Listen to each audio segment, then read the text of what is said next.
Hola y bienvenidos una noche más a este rincón de historias para dormir. En esta velada, nos adentraremos en un momento de gran tensión.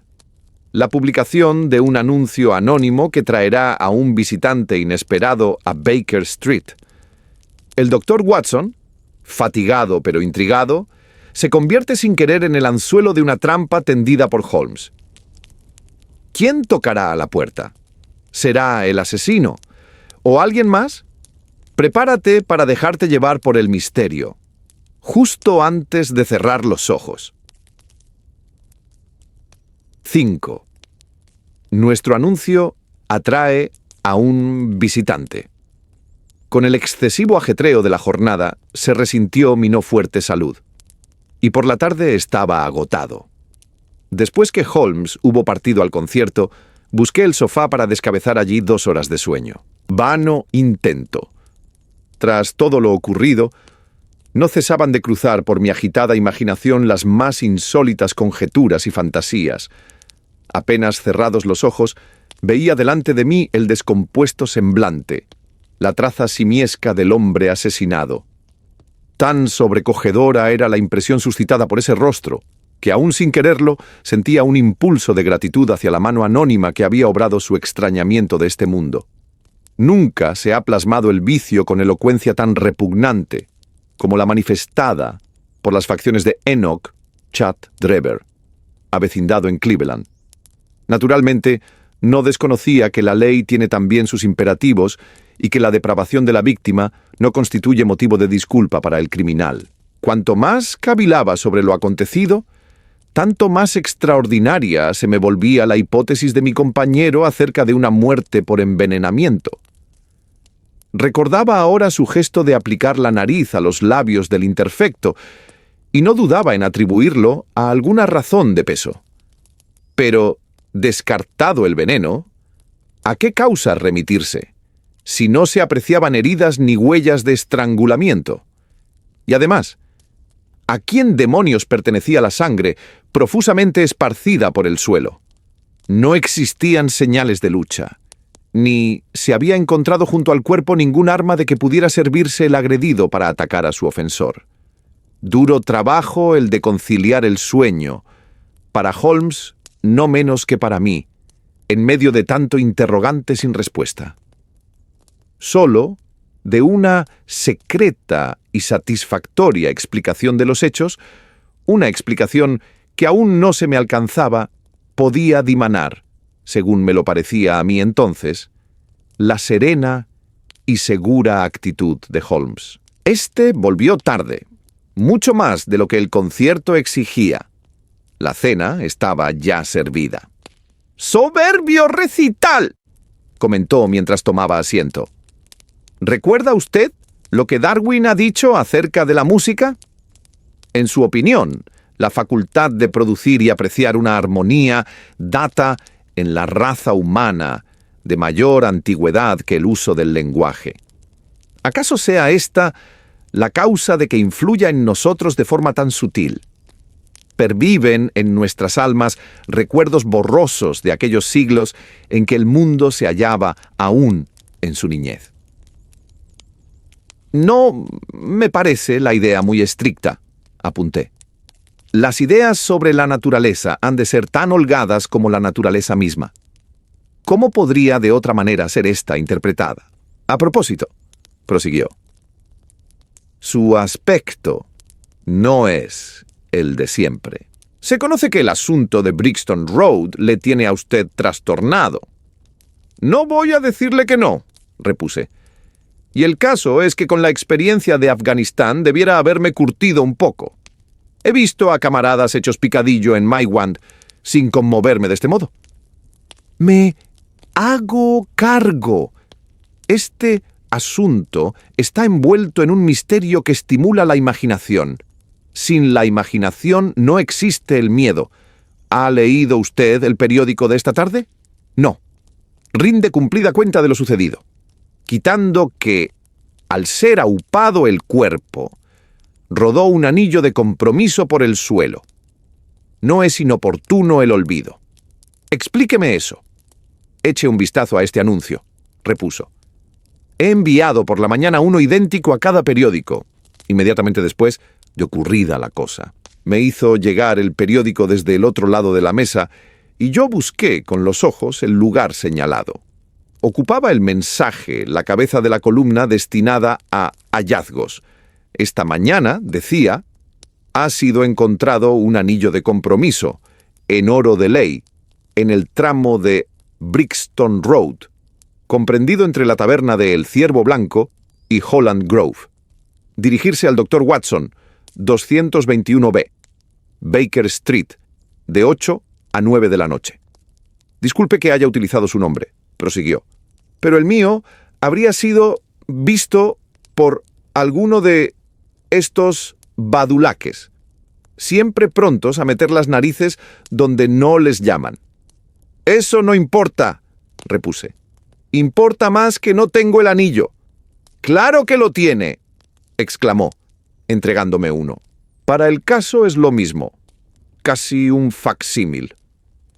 ¿Y quién cree usted que contestará al anuncio? Naturalmente el tipo de abrigo marrón, nuestro amigo de rostro congestionado y botas con puntera cuadrada. Si no se presenta él personalmente, enviará a un cómplice. ¿No se le antoja la maniobra demasiado peligrosa? En absoluto. Si estoy en lo cierto, y todo indica que tal es el caso, el hombre que nos preocupa sacrificaría cualquier cosa por no perder el anillo. Sospecho que se le cayó al suelo cuando se inclinaba sobre el cadáver, y que al pronto no lo echó en falta. Después de abandonar la casa y descubrir su pérdida, dio presurosa marcha atrás. Pero la policía había sido atraída ya a causa de la vela, que tontamente había dejado encendida. Se fingió borracho para despejar las sospechas acaso despertadas por su presencia en la cancela. Ahora, póngase en el pellejo de nuestro personaje. Revisando el caso, le habrá dado por pensar que el extravío ha podido producirse en la calle, fuera ya de la casa. ¿Qué hacer entonces? Sin duda ha consultado afanosamente los periódicos de la tarde en la esperanza de hallar razón del objeto perdido. Mi anuncio no ha podido escapar a su atención. Estará ahora felicitándose de su suerte. ¿Por qué recelar una trampa? Desde su punto de vista, ninguna relación puede establecerse entre el hallazgo del anillo y el asesinato. Es probable que venga. Mejor aún, es inevitable. Aquí le tendremos antes de 1 hora. ¿Y después?, dije. Déjelo de mi cuenta. ¿Dispone usted de algún arma? Mi viejo revólver de soldado y unos cuantos cartuchos. Pues ya está usted limpiando ese revólver y poniendo los cartuchos en la recámara. Nuestro visitante es un hombre desesperado, sin nada que perder. ¿Acaso no baste el cogerlo desprevenido? Fui a mi alcoba e hice lo que se me había aconsejado. Cuando volví con la pistola estaba ya la mesa despejada y Holmes, como otras veces, mataba el tiempo arañando las cuerdas de su violín. «Cada vez es más espesa la maraña», observó al verme entrar. «Acabo de recibir desde América contestación a mi telegrama y resulta que me hallaba en lo cierto». «Explíquese», pedí entonces, impaciente. «Este violín requiere cuerdas nuevas», dijo evasivamente Holmes. «En fin, métase la pistola en el bolsillo, y cuando se nos presente aquí ese pájaro, háblele sosegadamente. Yo me ocupo del resto. Evite las miradas insistentes, no vaya a despertar en él sospechas». Son, en este instante, exactamente las 8, comenté, mirando el reloj. Estará probablemente aquí pasados unos minutos. Deje la puerta entreabierta, así. Ahora introduzca la llave por la parte de dentro. Gracias. Encontré ayer esta rareza en un puesto de libros de Lance. Se trata de Jure inter gentes impreso en latín por una casa de Lieja, en los Países Bajos, allá por el año 1642. La cabeza del rey Carlos no había rodado aún por el cadalso, cuando este pequeño volumen de tejuelos marrones vio la luz. ¿Quién es el impresor? Philippe de Croy, o quien quiera que sea. En la guarda, con tinta casi borrada por los años, está escrita la leyenda Ex libris Gulielmi White. Me pregunto quién será el tal William White. Probablemente un pragmático del 17, como se echa de ver por el estilo abogadesco de su prosa. Pero he aquí a nuestro hombre, según creo. En ese instante se oyó en la entrada un fuerte campanillazo. Sherlock Holmes se incorporó suavemente y puso su silla frontera a la puerta. Oímos los pasos de la criada a través del vestíbulo y después el ruido seco del picaporte al ser accionado. ¿Vive aquí el doctor Watson?, preguntó una voz clara, aunque más bien áspera. No pudimos escuchar la respuesta de la sirviente, pero la puerta se cerró, siguiendo a ese ruido el de unos pasos escaleras arriba. Se apoyaban los pies sobre el suelo indecisamente, como arrastrándose. A medida que estas señales llegaban a mi compañero, una expresión de sorpresa iba pintándose en su rostro. Vino a continuación la penosa travesía del pasillo. Y por fin, unos débiles golpes de nudillos sobre la puerta. ¡Adelante!, exclamé. A mi convocatoria, en vez de la fiera humana que esperábamos, acudió renqueando una anciana y decrépita mujer. Pareció deslumbrada por el súbito destello de luz y tras esbozar una reverencia, permaneció inmóvil, parpadeando en dirección nuestra mientras sus dedos se agitaban nerviosos e inseguros en la faltriquera. Miró a mi amigo, cuyo semblante había adquirido tal expresión de desconsuelo que a poco más pierdo la compostura y rompo a reír. El vejestorio desenterró de sus ropas un periódico de la tarde y señaló nuestro anuncio. «Aquí me tienen en busca de lo mío, caballeros», dijo improvisando otra reverencia. «Un anillo de compromiso perdido en Brixton Road. Pertenece a Miss Sally, casada hace 12 meses con un hombre que trabaja como camarero en un barco de la Unión. No quiero ni decirles lo que pasaría si a la vuelta ve a su mujer sin el anillo. Es de natural irascible y de malísimas pulgas cuando le da a la botella. Sin ir más lejos, ayer fue mi niña al circo». «¿Es este el anillo?», pregunté. «El señor sea alabado», exclamó la mujer. «Feliz noche le aguarda hoy a Sally. Este es el anillo. ¿Tendría la bondad de darme su dirección?», inquirí, tomando un lápiz. «Duncan Street 13, Houndsditch. Muy a desmano de aquí». «La calle Brixton no queda entre Houndsditch y circo alguno», terció entonces Sherlock Holmes, cortante. La anciana dio media vuelta, mirándole vivamente con sus ojillos enrojecidos. «El caballero pedía razón de mis señas», dijo. «Sally vive en el 3 de Mayfield Place, Peckham. Su apellido es...». «Mi apellido es Sawyer, y el de ella Dennis. Dennis por Tom Dennis, su marido, un chico apañadito mientras está navegando. Los jefes, por cierto, lo traen en palmitas, pero no tanto en tierra, a causa de las mujeres y los bares. Aquí tiene usted el anillo, señora Sawyer», interrumpí de acuerdo con una seña de mi compañero. «No dudo que pertenece a su hija y me complace devolverlo a su legítimo dueño». Con mucho sahumerio de bendiciones y haciendo protestas de gratitud, aquella ruina se embolsó el anillo, deslizándose después escaleras abajo. En ese mismo instante, Sherlock Holmes saltó literalmente de su asiento y acudió veloz a su cuarto. Transcurridos apenas unos segundos, apareció envuelto en un abrigo largo y amplio, de los llamados Ulster, y vestido el cuello con una bufanda. «Voy a seguirla», me espetó a bocajarro. «Se trata sin duda de un cómplice que nos conducirá hasta nuestro hombre. Aguarde aquí mi vuelta», Apenas si la puerta principal se había cerrado tras el paso de nuestra visitante, cuando Holmes se precipitó escaleras abajo. A través de la ventana pude observar a la vieja caminando penosamente a lo largo de la acera opuesta, mientras mi amigo la perseguía a una prudencial distancia. «Oh, es todo un disparate», pensé, «o esta mujer le llevará a la entraña del misterio».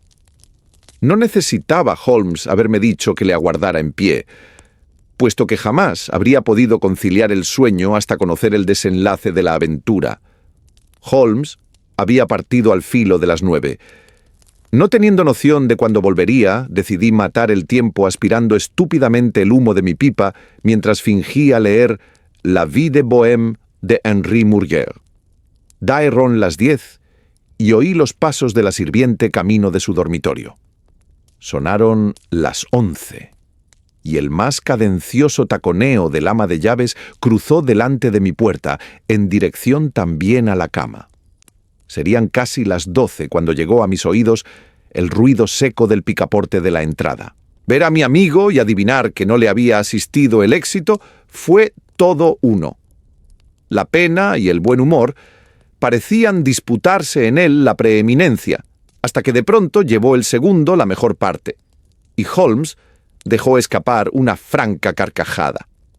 Por nada del mundo permitiría que la Scotland Yard llegase a saber lo ocurrido, exclamó, derrumbándose en su butaca. He hecho tanta burla de ellos que no cesarían de recordármelo hasta el fin de mis días. Sí, me río, porque adivino que a la larga me saldré con la mía. ¿Qué hay?, pregunté. Le contaré un descalabro. Escuche. La vieja había caminado un trecho cuando comenzó a cojear, dando muestras de tener los pies baldados. Al fin se detuvo e hizo señas a un coche de punto. Acorté la distancia con el propósito de oír la dirección señalada al cochero, aunque por las voces de la vieja, bastantes a derribar una muralla, bien pudiera haber excusado tanta cautela. «Lléveme al 13 de Duncan Street, Houndsditch», chilló. «¿Habrá dicho antes la verdad?».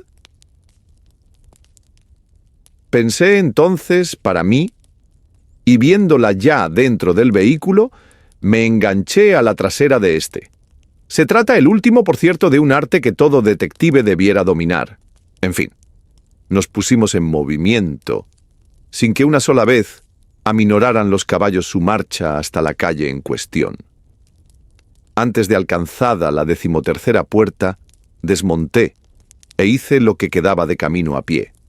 Más bien despacio, como un paseante cualquiera. Vi detenerse el coche. Su conductor saltó del pescante y fue a abrir una de sus portezuelas, donde permaneció un rato a la espera. Nadie asomó la cabeza. Cuando llegué allí, estaba el hombre palpando el interior de la cabina con aire de pasmo, al tiempo que adornaba su cólera con el más florido rosario de improperios que jamás haya escuchado.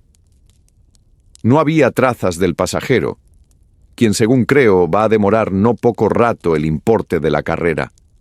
Al preguntar en el número 13, supe que se hallaba ocupado por un respetable industrial de papeles pintados, de nombre Keswick, y que ninguna persona apellidada Sawyer o Dennis había sido vista en el referido inmueble.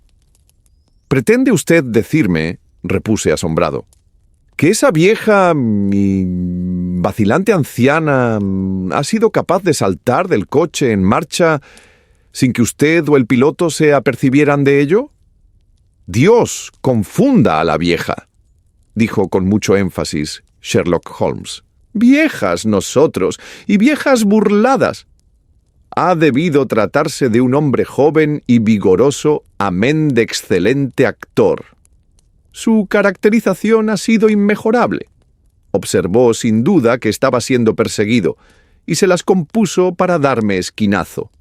Ello demuestra que el sujeto tras el cual nos afanamos no se halla tan desasistido como yo pensaba, y que cuenta con amigos dispuestos a jugarse algo por él. Bueno, doctor, parece usted agotado. Siga mi consejo y acuéstese.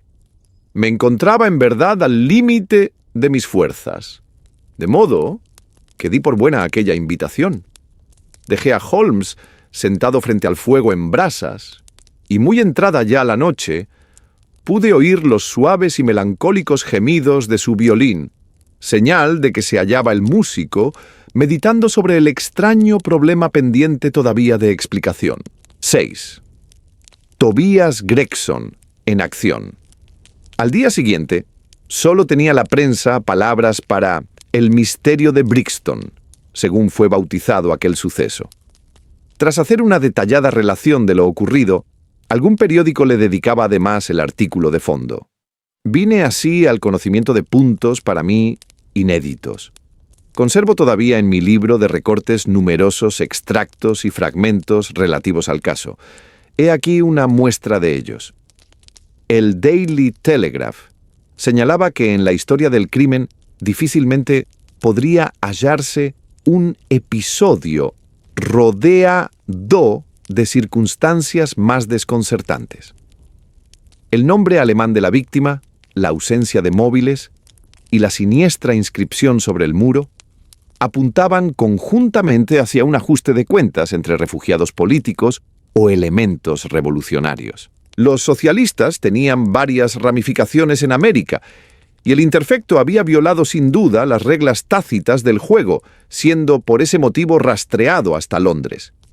Tras traer un tanto extemporáneamente a colación a la Wegmgericht, el Aquatofana, los Carbonari, a la marquesa de Brinvilliers, la teoría darwiniana, los principios de Malthus y el asesinato de la carretera de Radcliffe, el autor del artículo remataba su perorata con una admonición al gobierno y la recomendación de que los extranjeros residentes en Inglaterra fuesen vigilados más de cerca.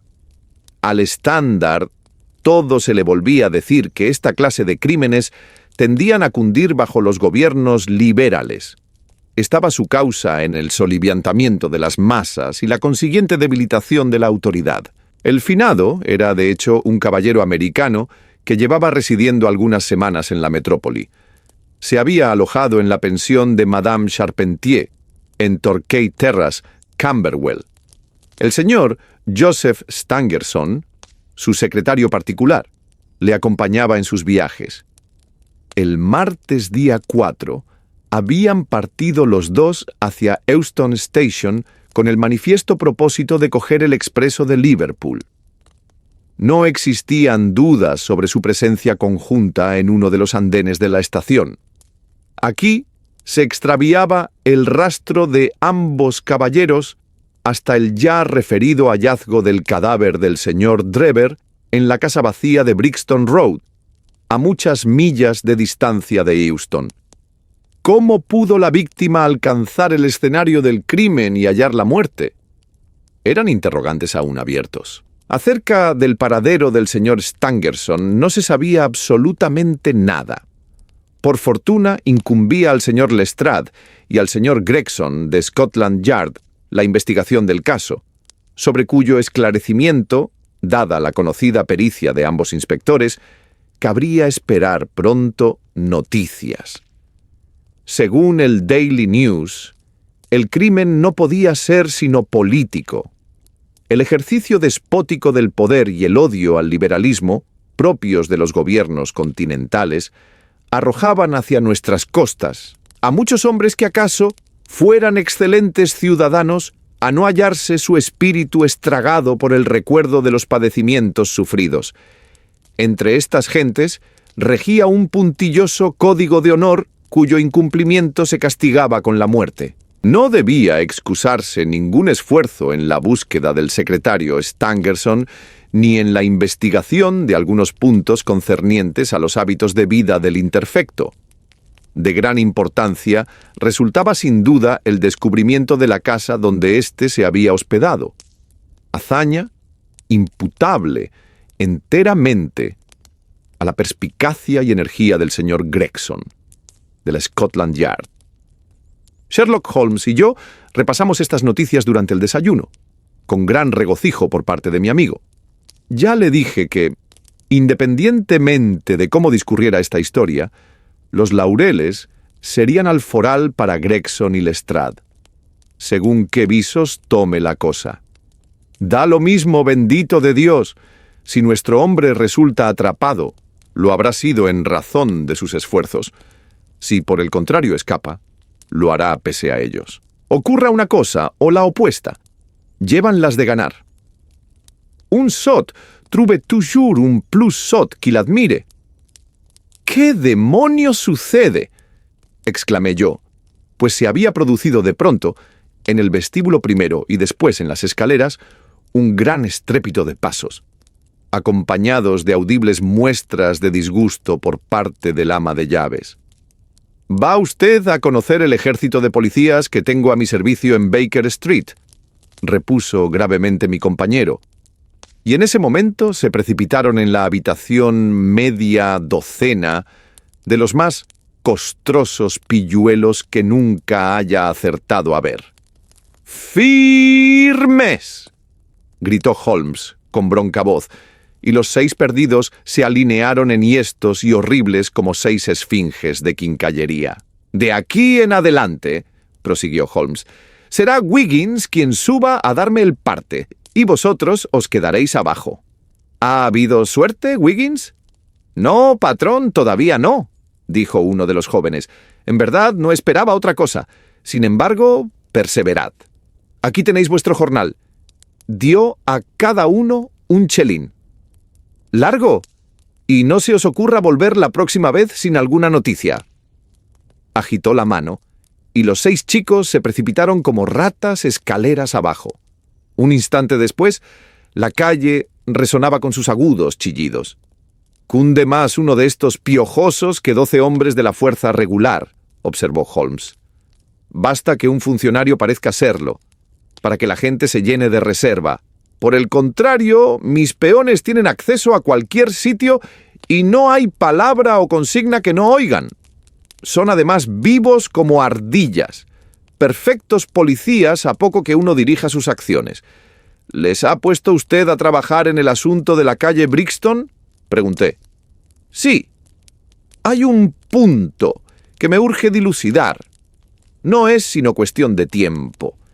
Ahora prepárese a recibir nuevas noticias, probablemente con su poco de veneno, porque ahí viene Gregson más hueco que un pavo. Imagino que se dirige a nuestro portal. Sí, acaba de detenerse. En efecto, tenemos visita». Se oyó un violento campanillazo y un instante después las zancadas del rubicundo detective, quien, salvando los escalones de 3 en 3, se plantó de sopetón en la sala. «Querido colega». «Felicíteme», gritó sacudiendo la mano inerte de Holmes. «He dejado el asunto tan claro como el día». Me pareció como si una sombra de inquietud cruzara por el expresivo rostro de mi compañero.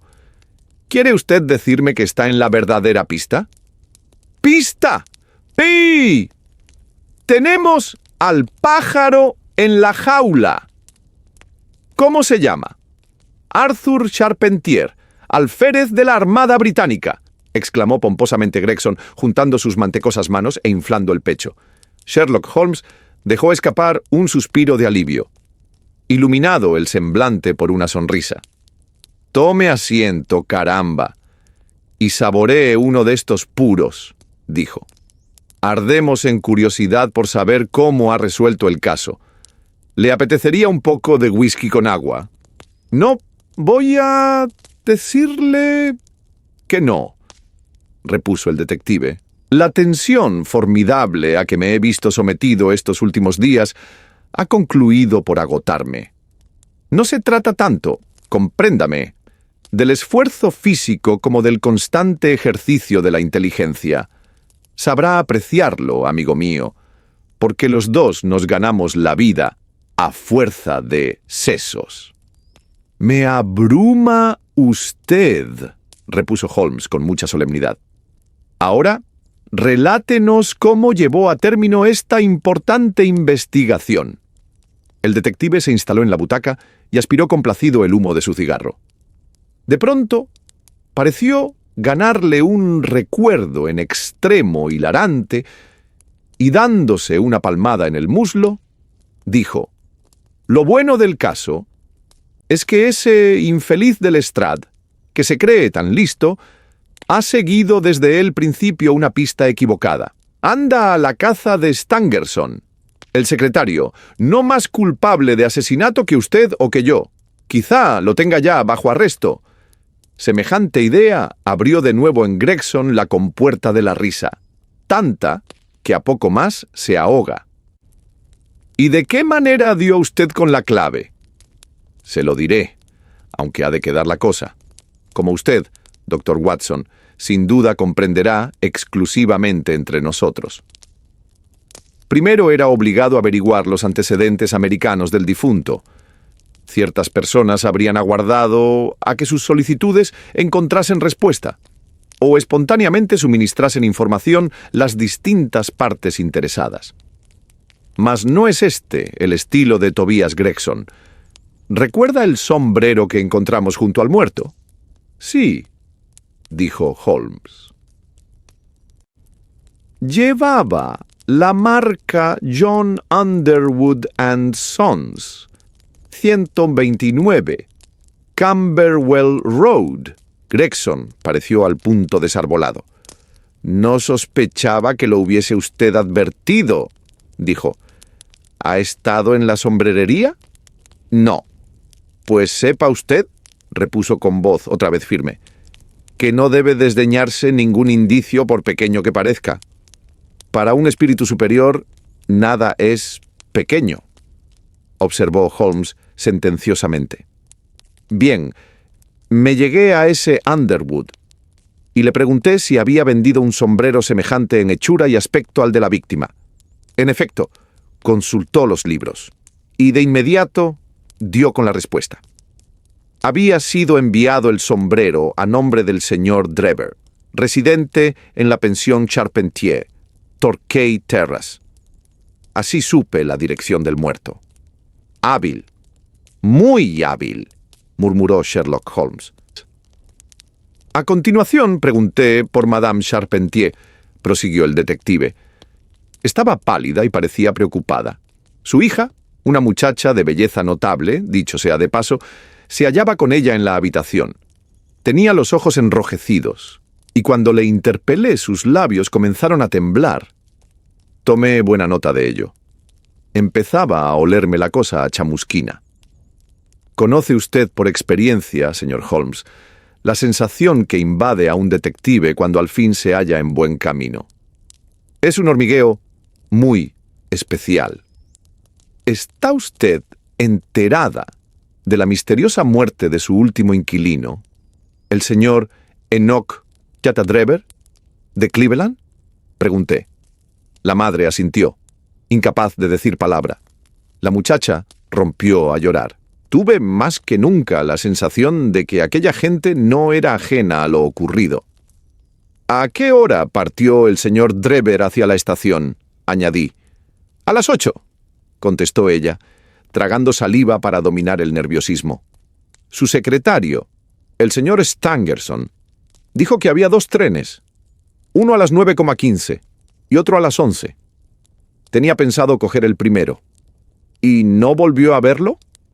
Una mutación terrible se produjo en el semblante de la mujer. Sus facciones adquirieron palidez extraordinaria. Pasaron varios segundos antes de que pudiera articular la palabra no. Y aún entonces fue ésta pronunciada en tono brusco, poco natural. Se hizo el silencio, roto al cabo por la voz firme y tranquila de la muchacha. «A nada, madre, conduce el mentir», dijo. «Seamos sinceras con este caballero. Vimos de nuevo al señor Drever». «Dios sea misericordioso», gritó la madre echando los brazos a lo alto y dejándose caer en la butaca. «¡Acabas de asesinar a tu hermano!» «Arthur preferiría siempre que dijésemos la verdad», repuso enérgica la joven. «Será mejor que hablen por lo derecho», tercié yo. Con las medias palabras no se adelanta nada. Además, ignoran ustedes hasta dónde llega nuestro conocimiento del caso. «¡Tú lo has querido, Alice!», exclamó la madre, y volviéndose hacia mí, añadió. «No le ocultaré nada, señor. No atribuya mi agitación a temor sobre la parte desempeñada por mi hijo en este terrible asunto. Es absolutamente inocente. Me asusta tan solo que a los ojos de usted o de los demás pueda parecer que le toca alguna culpa. Mas ello no es ciertamente concebible. Sus altas prendas morales, su profesión, sus antecedentes, constituyen garantía bastante. Solo puede prestarle ayuda declarando la verdad, contesté. Si su hijo es inocente, se beneficiará de ella. Quizá, Alice, sea conveniente que nos dejes solos, apuntó la mujer, y su hija abandonó el cuarto. Bien, señor, prosiguió. No tenía intención de hacerle semejantes confidencias, pero dado que mi niña le ha desvelado lo ocurrido, no me queda otra alternativa. Se lo relataré todo sin omitir detalle. El señor Drever ha permanecido con nosotros cerca de 3 semanas. Él y su secretario, el señor Stangerson, volvían de un viaje por el continente. Sus baúles ostentaban unas etiquetas con el nombre de Copenhagen, señal de que había sido este su último apeadero. Stangerson era hombre pacífico y retraído. Siento tener que dar muy distinta cuenta de su patrón, agresivo y de maneras toscas. La misma noche de su llegada, el alcohol acentuó tales rasgos. No recuerdo, de hecho, haberlo visto nunca sobrio después de las 12 del mediodía. Con el servicio se concedía licencias intolerables. Peor aún, pronto hizo extensiva a mi hija tan reprobable actitud, llegando a permitirse una serie de insinuaciones que afortunadamente ella es demasiado inocente para comprender. En cierta ocasión la tomó en sus brazos y la apretó contra sí, arrebato cobarde que su mismo secretario no pudo por menos de echarle en cara. ¿Por qué toleró esos desmanes tanto tiempo?, repuse. ¿Acaso no está usted en el derecho de deshacerse de sus huéspedes? ¿Llegado el caso?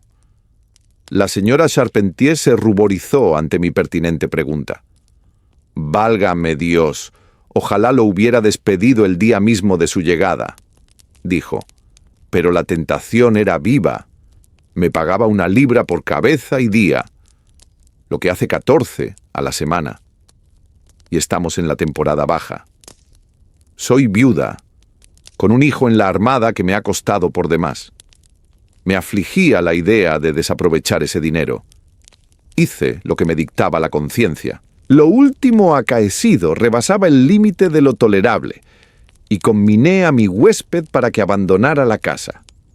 Fue ese el motivo de su marcha. Prosiga. Cuando lo vi partir, sentí como si me quitaran un peso de encima. Mi hijo se encuentra precisamente ahora de permiso. Pero no le dije nada, porque es de natural violento y adora a su hermana. Al cerrar la puerta detrás de aquellos hombres, respiré tranquila. Sin embargo, no había pasado 1 hora cuando se oyó un timbrazo y recibí la noticia de que el señor Drever estaba de vuelta. Daba muestras de gran agitación, extremada evidentemente por el alcohol.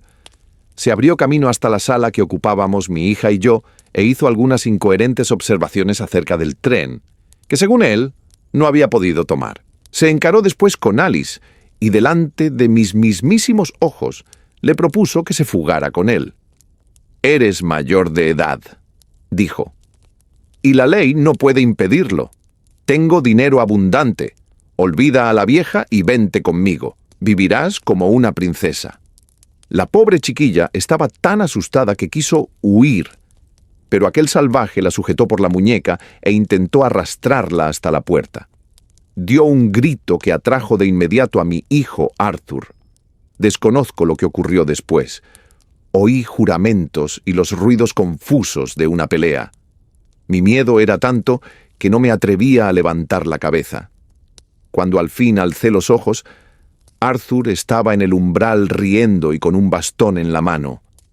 «No creo que este tipo vuelva a molestarnos», dijo. «Iré detrás suyo para ver qué hace». A continuación, llegaba la noticia de la muerte del señor Drever. El relato de la señora Charpentier fue entrecortado y dificultoso. A ratos hablaba tan quedo que apenas se alcanzaba a oír lo que decía. Hice, sin embargo, un rápido resumen escrito de cuanto iba relatando, de modo que no pudiese existir posibilidad de error. «Apasionante», observó Sherlock Holmes con un bostezo. «¿Qué ocurrió después?» «Concluida la declaración de la señora Charpentier», repuso el detective, «eché de ver que todo el caso reposaba sobre un solo punto. Fijando en ella la mirada de una forma que siempre he hallado efectiva con las mujeres, le pregunté a qué hora había vuelto su hijo. ¿No lo sabe? No. Dispone de una llave y entra y sale cuando quiere. ¿Había vuelto cuando fue usted a la cama? No. ¿Cuándo se acostó? Hacia las 11. ¿De modo que su hijo ya llevaba fuera más de 2 horas? Sí. ¿Quizá 4 o 5? Sí. ¿Qué estuvo haciendo durante ese tiempo? Lo ignoro, repuso ella palideciendo intensamente. Por supuesto, estaba todo dicho. Adivinado el paradero del teniente Charpentier, me hice acompañar de 2 oficiales y arresté al sospechoso. Cuando posé la mano sobre su hombro, conminándole a que se entregase sin resistencia, contestó insolente: «Imagino que estoy siendo arrestado por complicidad en el asesinato de ese miserable de Drever». Nada le habíamos dicho sobre el caso, de modo que semejante comentario da mucho que pensar. «Mucho», repuso Holmes. Aún portaba el grueso bastón que su madre afirma haberle visto cuando salió en persecución de Drever. Se trata de una auténtica tranca de roble. En resumen, ¿cuál es su teoría? Bien, mi teoría es que siguió a Drever hasta la calle Brixton. Allí se produjo una disputa entre los 2 hombres, en el curso de la cual Drever recibió un golpe de bastón. En la boca del estómago, quizá. Bastante a producirle la muerte sin la aparición de ninguna huella visible. Estaba la noche muy mala y la calle desierta, de modo que Charpentier pudo arrastrar el cuerpo de su víctima hasta el interior de la casa vacía. La vela, la sangre, la inscripción sobre la pared, el anillo, son probablemente pistas falsas con que se ha querido confundir a la policía. «¡Magnífico!», dijo Holmes en un tono alentador. «Realmente progresa deprisa. Acabaremos por hacer carrera de usted». «Me precio de haber realizado un buen trabajo», contestó envanecido el detective. El joven ha declarado que siguió un trecho el rastro de Drever hasta que éste, viéndose acechado, montó en un coche de punto. De vuelta a casa, se tropezó a un antiguo camarada de a bordo, y los 2 dieron un largo paseo. No ha sabido, sin embargo, decirme a satisfacción dónde se aloja este segundo individuo. Opino que las piezas encajan con pulcritud. Me divierte sobre todo pensar en las inútiles idas y venidas de Lestrade. Temo que le valgan de poco, pero ¡caramba! Aquí lo tenemos. Sí, era Lestrade, que había subido las escaleras mientras hablábamos y entraba ahora en la habitación. Eché, sin embargo, en falta la viveza y desenvoltura propios de su porte. Traía el semblante oscurecido, y hasta en la vestimenta se percibía un vago desaliño. Había venido, evidentemente, con el propósito de asesorarse cerca de Sherlock Holmes, porque la vista de su colega pareció turbarle.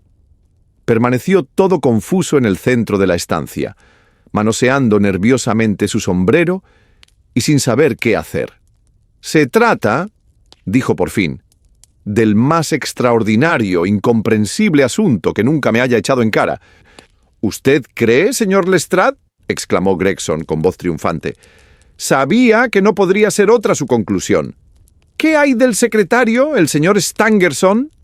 «El secretario, el señor Joseph Stangerson», repuso Lestrade gravemente, ha sido asesinado hacia las 6 de esta mañana, en el Private Hotel de Halliday. 7. Luz en la oscuridad. El calibre y carácter inesperado de la nueva noticia eran tales que quedamos todos sumidos en un gran estupor. Gregson saltó de su butaca derramando el whisky y el agua que aún no había tenido tiempo de ingerir. Yo miré en silencio a Sherlock Holmes, cuyos labios permanecían apretados y crispadas las cejas sobre entrambos ojos. «También Stangerson», murmuró. «El asunto se complica». «No era antes sencillo», gruñó Lestrade allegándose una silla. «Por cierto, me da en la nariz que he interrumpido una especie de consejo de guerra». «¿Está usted seguro de la noticia?», balbució Gregson. «Vengo derecho de la habitación donde ha ocurrido el percance», repuso. «He sido precisamente yo el primero en descubrirlo».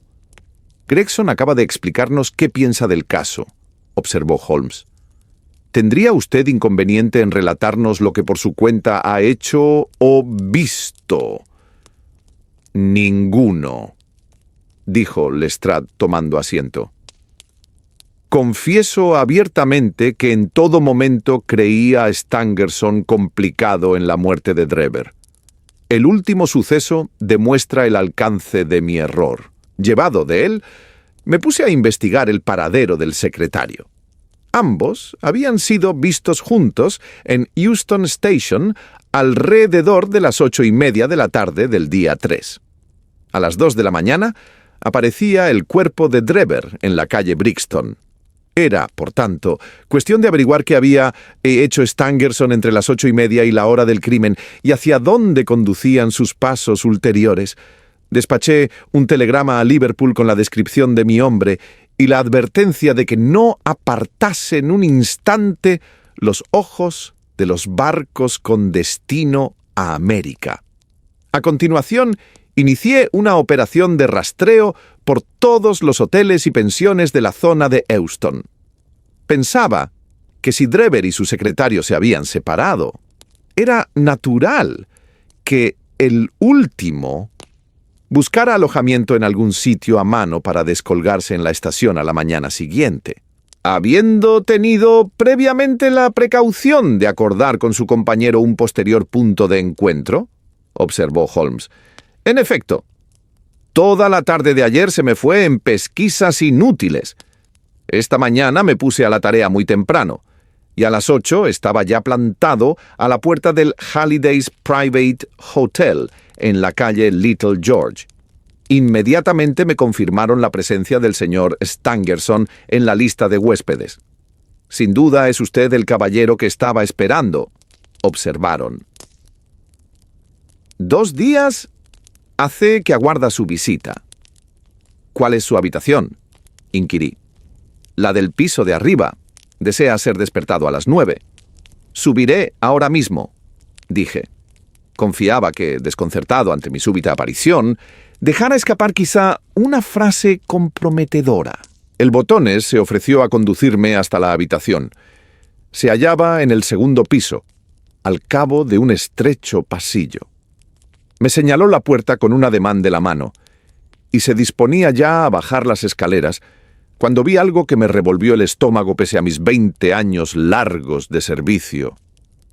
Por debajo de la puerta salía un pequeño hilo de sangre que, trazando caprichosos meandros a lo largo del pasillo, iba a estancarse contra el zócalo frontero. Di un grito que atrajo al Botones. Casi se desmaya al llegar a mi altura. La puerta estaba cerrada por dentro, pero conseguimos quebrantar el pestillo a fuerza de hombros. Debajo de la ventana de la habitación, abierta de par en par, yacía hecho un ovillo y en camisa de dormir el cuerpo de un hombre. Estaba muerto, y desde hacía algún tiempo, según eché de ver por la frialdad y rigidez de sus miembros. Cuando lo volvimos boca arriba, el Botones reconoció de inmediato al individuo que había alquilado la habitación bajo el nombre de señor Stangerson. Una cuchillada en el costado izquierdo, lo bastante profunda para alcanzar el corazón, daba razón de aquella muerte.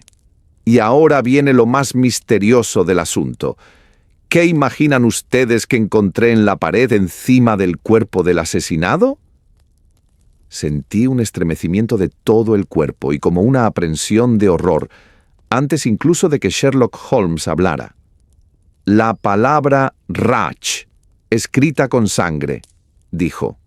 Así es, repuso Lestrade en tono de espanto, y permanecimos silenciosos durante un rato. Había un no sé qué de metódico e incomprensible en las fechorías del anónimo asesino que acrecía la sensación de horror. Mis nervios, bastante templados en el campo de batalla, chirriaban heridos al solo estremecimiento de lo acontecido. «Nuestro hombre ha sido avistado», prosiguió Lestrade. Un repartidor de leche, camino de su tienda, acertó a pasar por la callejuela que arranca de los establos contiguos a la trasera del hotel. Observó que cierta escalera de mano, generalmente tendida en tierra, estaba apoyada contra una de las ventanas del segundo piso, abierta de par en par. Al cabo de un rato, volvió la cabeza y vio a un hombre descendiendo por ella. Su actitud era tan abierta y reposada que el chico lo confundió sin más con un carpintero o un operario al servicio del hotel.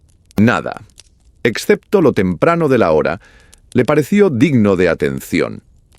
El chico cree recordar que el hombre era alto, tenía las mejillas congestionadas e iba envuelto en un abrigo marrón. Hubo de permanecer arriba un rato después del asesinato, ya que hallamos sangre en la jofaina, donde se lavó las manos, y huellas sangrientas también en las sábanas, con las que de propósito enjugó el cuchillo. Miré a Holmes, impresionado de la semejanza existente entre la descripción del criminal y la adelantada antes por él. La euforia o la vanidad estaban, sin embargo, ausentes del rostro de mi amigo. ¿Y no ha encontrado usted en la habitación nada que pudiera conducirnos hasta el asesino?, preguntó. No, en absoluto. Stangerson tenía en el bolsillo el portamonedas de Drever, cosa por otra parte natural, ya que hacía todos los pagos. Contamos 80 y tantas libras, las mismas que portaba antes de ser muerto. De los posibles móviles del crimen hay que excluir, desde luego, el robo. No había en los bolsillos documentos ni anotaciones, fuera de un telegrama fechado en Cleveland un mes antes, más o menos, con la siguiente leyenda: J.H. se encuentra en Europa. El mensaje no traía firma. ¿Nada más?, insistió Holmes. Nada importante. Había sobre la cama una novela que debió leer antes de dormirse, una pipa en una silla adyacente, un vaso de agua posado sobre la mesita de noche y en el antepecho de la ventana una menuda caja de pomada con 2 píldoras dentro. Sherlock Holmes saltó de su asiento, presa de un júbilo extraordinario. «¡Me han facilitado ustedes el último eslabón!», exclamó jubiloso. «El caso está cerrado». Los 2 detectives le dirigieron una mirada llena de pasmo. «Tengo ahora entre las manos», añadió con aplomo mi compañero, «los hilos que componen esta complicada madeja. No sabría, ciertamente, dar cuenta de todos los detalles, pero cuánto de importante ha sucedido, desde la separación de Drever y Stangerson en la estación hasta el descubrimiento del segundo cadáver, se me revela casi con la nitidez de lo efectivamente visto. Les haré una demostración de eso que digo. ¿Podría agenciarse las píldoras? Las traigo conmigo», repuso Lestrade, dejándonos ver una pequeña caja blanca. Hice acopio de ellas, junto al portamonedas y el telegrama, para ponerlas después a buen recaudo en la comisaría. Están aquí de milagro, ya que no les atribuyo la menor importancia. «¡Deme esas píldoras!», exclamó Holmes, y a continuación, volviéndose hacia mí, añadió: «Díganos, doctor, ¿son estas comprimidos de uso corriente?». Ciertamente no lo eran. De un gris nacarado, pequeños, redondos, se tornaban casi transparentes vistos al trasluz. «De su transparencia y ligereza concluyo que son solubles en agua», observé. Exactamente, repuso Holmes. ¿Tendría ahora la bondad de bajar al primer piso y traer a ese pobre terrier hace tiempo enfermo, el que ayer pretendía el ama de llaves que usted librase por fin de tanto sufrimiento? Descendí al primer piso y tomé al perro en mis brazos. La respiración difícil y la mirada vidriosa anunciaban una muerte próxima. De hecho, por la nieve inmaculada de su hocico, podía colegirse que aquel animal había vivido más de lo que es costumbre en la especie canina. Lo posee sobre un cojín, encima de la alfombra. «Partiré en dos una de estas píldoras», anunció Holmes, y sacando su cortaplumas, hizo verdad lo que había dicho. «Devolveremos la primera mitad a la caja, con el propósito que después se verá. La otra mitad voy a colocarla en esta copa de vino, donde he vertido un poco de agua». Pueden ustedes apreciar que nuestro amigo el doctor llevaba razón y que la pastilla se disuelve en el líquido. «No dudo que todo esto es fascinante», terció Lestrade en el tono herido de quien sospecha estar siendo víctima de una broma. «¿Pero qué demonios tiene que ver con la muerte de Joseph Stangerson?» «Paciencia, amigo mío, paciencia. Comprobará a su tiempo hasta qué punto no es solo importante, sino esencial. Bien, ahora añado a la mezcla unas gotas de leche que la hagan sabrosa y se la doy a beber al perro, que no desdeñará el ofrecimiento». En efecto, el animal apuró con ansiedad el mejunje que, mientras hablaba, había vertido Holmes en un platillo y colocado después delante suyo. La actitud de mi amigo estaba revestida de tal gravedad que todos, impresionados, permanecimos sentados en silencio y con la mirada fija en el perro, a la espera de algún acontecimiento extraordinario. Ninguno se produjo, sin embargo. El terrier permaneció extendido sobre el cojín, batallando por llenar de aire sus pulmones, ni mejor ni peor que antes de la libación. Holmes había sacado su reloj de bolsillo, y conforme pasaba el tiempo inútilmente, una grandísima desolación se iba apoderando de su semblante. Se mordió los labios, aporreó la mesa con los dedos y dio otras 1000 muestras de aguda impaciencia.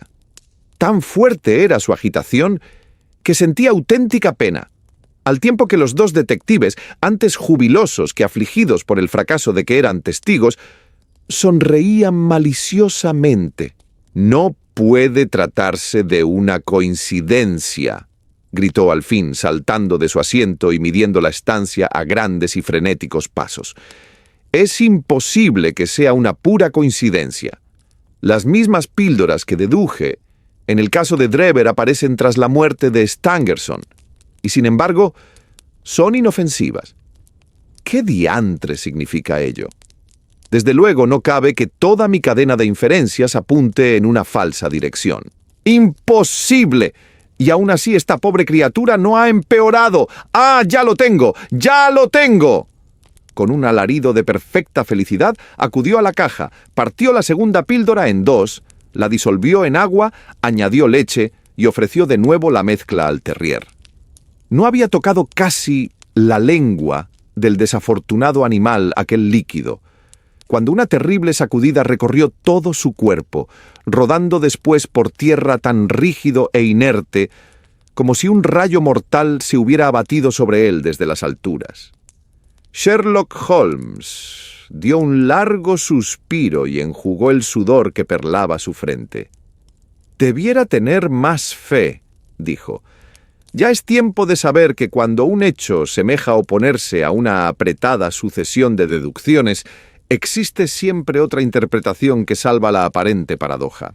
De las 2 píldoras que hay en este pastillero, una es inofensiva, mientras que su compañera encierra un veneno mortal. Vergüenza me causa no haberlo supuesto apenas vista la caja.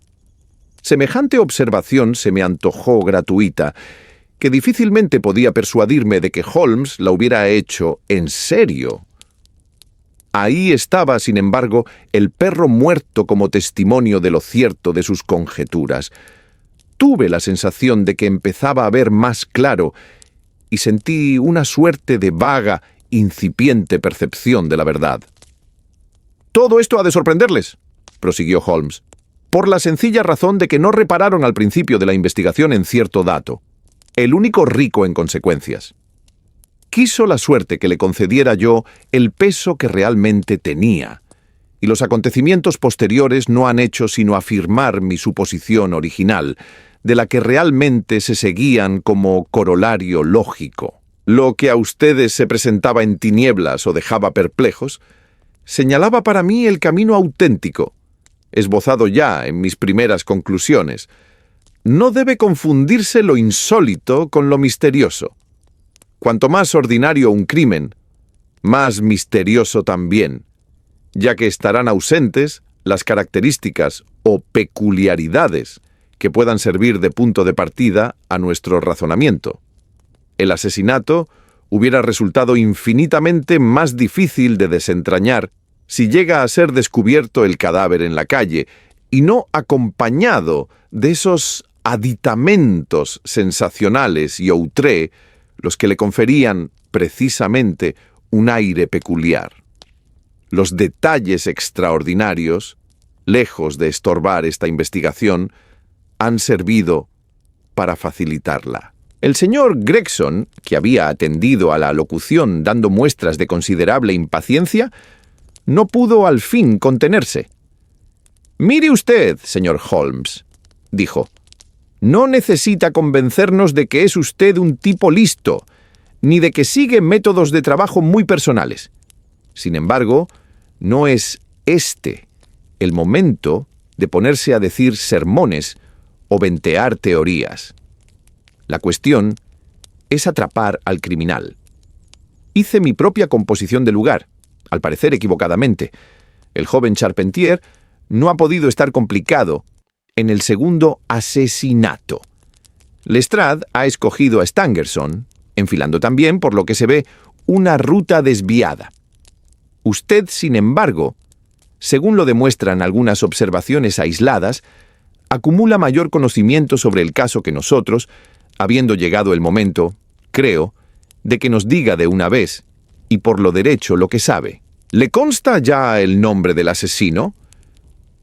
He de sumarme por fuerza a la petición de Gregson, observó Lestrade. Ambos hemos hecho cuanto estaba en nuestras manos, y los dos hemos fracasado. Le he oído decir a usted, desde que estoy en esta habitación, que contaba ya con todos los datos precisos. Espero que no los tenga ocultos por más tiempo. Cualquier tardanza en el apresamiento del asesino, tercié yo, podría darle opción a una nueva atrocidad. Ante nuestra insistencia, Holmes dio muestras de vacilar. Continuó midiendo el aposento a grandes pasos, con la cabeza hincada en el pecho y las cejas fruncidas, señales que en él denotaban un estado de profunda reflexión. «No habrá más asesinatos», dijo al fin, parándose en seco y mirándonos a la cara. «Tal posibilidad queda descartada. Me preguntan ustedes si conozco el nombre del asesino. La respuesta es sí. Ello, sin embargo, poco significa comparado con la tarea más complicada de ponerle las manos encima. Espero hacerlo pronto y a mi manera. Pero es asunto delicado, ya que hemos de vérnoslas con un hombre astuto y desesperado al que presta ayuda, como he podido comprobar, un cómplice de prendas no menos formidables. Mientras el asesino desconozca que alguien le sigue la pista, existe la posibilidad de atraparlo. Mas en cuanto le asalte la más mínima sospecha, cambiará de nombre, perdiéndose sin más entre los 4 millones de habitantes que pueblan esta gran ciudad. Sin propósito de ofenderles, debo admitir que considero a nuestros rivales de talla excesiva para las fuerzas de la policía, y que esta ha sido la razón de que no requiera su ayuda. Si fracaso, no dudaré en reconocer el error de esta omisión, mas es riesgo que estoy dispuesto a correr. De momento, Sepan ustedes que tan pronto como considere posible transmitirles información sin poner en peligro mis planes, lo haré gustoso». Gregson y Lestrade quedaron lejos de satisfechos con estas declaraciones y la no muy halagadora alusión al cuerpo de policía. El primero se sonrojó hasta la raíz de sus rubios cabellos. En tanto, los ojos de avalorio del otro echaban vivas chispas de inquietud y resentimiento.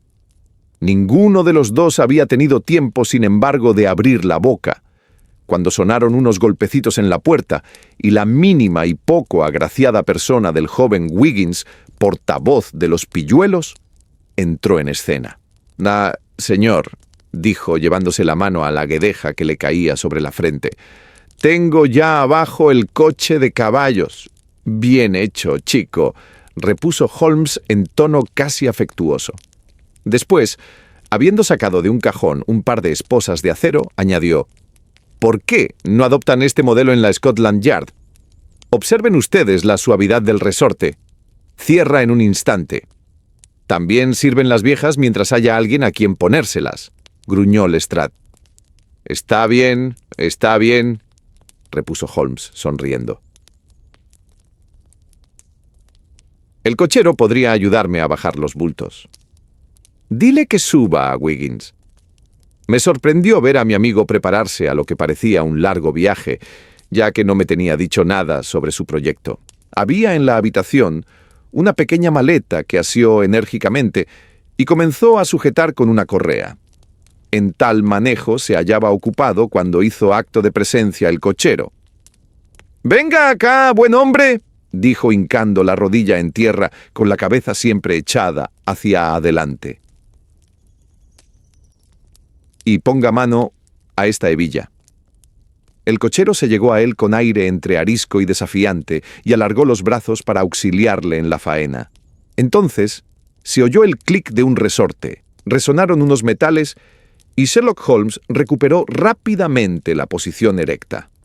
«Señores», exclamó centelleantes los ojos, «permítanme presentarles al señor Jefferson Hope, el asesino de Enoch Drebber y Joseph Stangerson». El suceso tuvo lugar en un instante, tan breve, que ni tiempo me dio a cobrar conciencia cabal de lo ocurrido.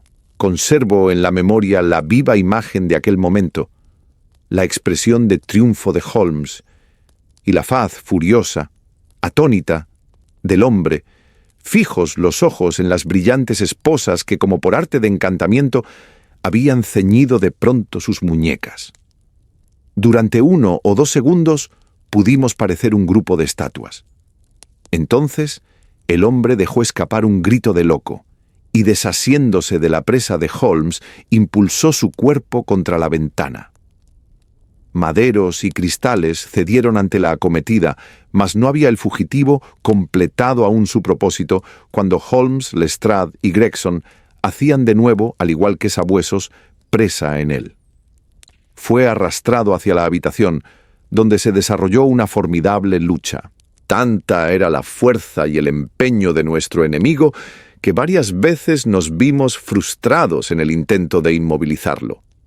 Parecía poseído del empuje convulsivo de un hombre al que domina una crisis epiléptica. Cara y manos se hallaban terriblemente laceradas por el cristal de la ventana, mas la pérdida de sangre no le restaba un ápice de fuerza, hasta que Lestrade consiguió asirlo de la corbata y hacer con ella torniquete, cortándole casi la respiración. No cesó en su resistencia. Aún entonces solo nos sentimos dueños del campo después de haberle atado de pies y manos. Tras ello, volvimos a incorporarnos sin aliento y jadeando. «Abajo está su coche», dijo Sherlock Holmes. «Nos servirá para conducirlo a Scotland Yard. Y ahora, caballeros», prosiguió con una sonrisa complaciente, «puede decirse que hemos llegado ya al fondo de nuestro pequeño misterio. Háganme cuantas preguntas les ronden por la cabeza, sin temor de que vaya a dejar alguna pendiente». Y así, en lugar del criminal esperado, fue una anciana tambaleante la que cruzó el umbral. Pero Sherlock Holmes no se dejó engañar. bajo los harapos y la voz temblorosa, se escondía una estrategia peligrosa. ¿Qué tan lejos llegarían los cómplices para proteger al asesino? ¿Y cómo logrará Holmes desenredar esta red de mentiras? No te pierdas el próximo capítulo. Y si esta historia te acompañó hasta el sueño, síguenos para no perderte las siguientes. Buenas noches y que tengas un descanso en paz.